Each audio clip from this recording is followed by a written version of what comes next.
पक्ष त्याला सपोर्ट आहे की नाही? तुमचा पक्ष, तुम्ही पण एक शिवसेनेमध्ये आहे, तुम्ही काय म्हणताय त्याबद्दल? पक्षाचा इथं मी पक्ष म्हणून आलेली नाही, इथं मी समाज म्हणून आलेली आहे.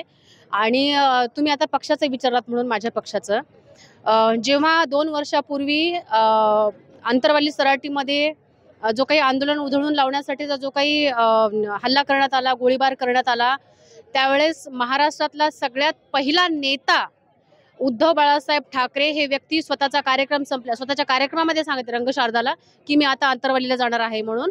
आंतरवालीमध्ये जाणारे सगळ्यात पहिले महाराष्ट्रीय नेता कोण असतील तर ते उद्धव साहेब होते.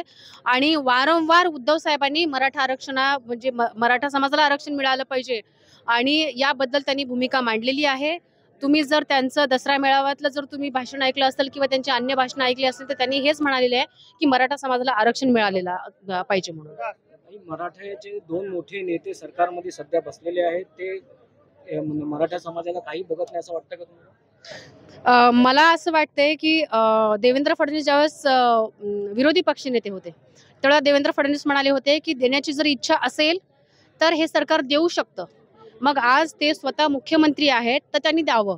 आणि जे 2 तुम्ही जे म्हणालात की मराठा समाजाचे 2 नेते त्यांच्या मंत्रिमंडळामध्ये आहेत किंवा ते उपमुख्यमंत्री आहेत, मला असं वाटत नाही की त्यांचं काही चालत असेल म्हणून. कारण देवेंद्र फडणवीसांनी त्या लोकांच्या ओएसडी सुद्धा नेमायची त्यांना परमिशन दिलेली नव्हती.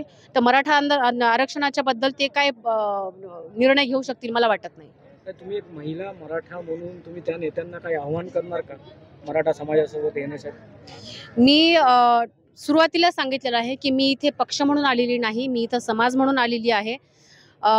एक पक्षीय तुमच्यासोबत माझा नेहमीच विरोध राहील, परंतु एक समाजाची म्हणून मी आपल्याला विनंती करते, प्रेमळ विनंती करते की आपण या समाजाकडे एक कष्टकरी शेतकरी आणि आर्थिक दुर्बल आहे असं पाहावं आपण आणि या समाजाला आरक्षण द्यावं, एवढीच मी आपल्याकडे विनंती करते.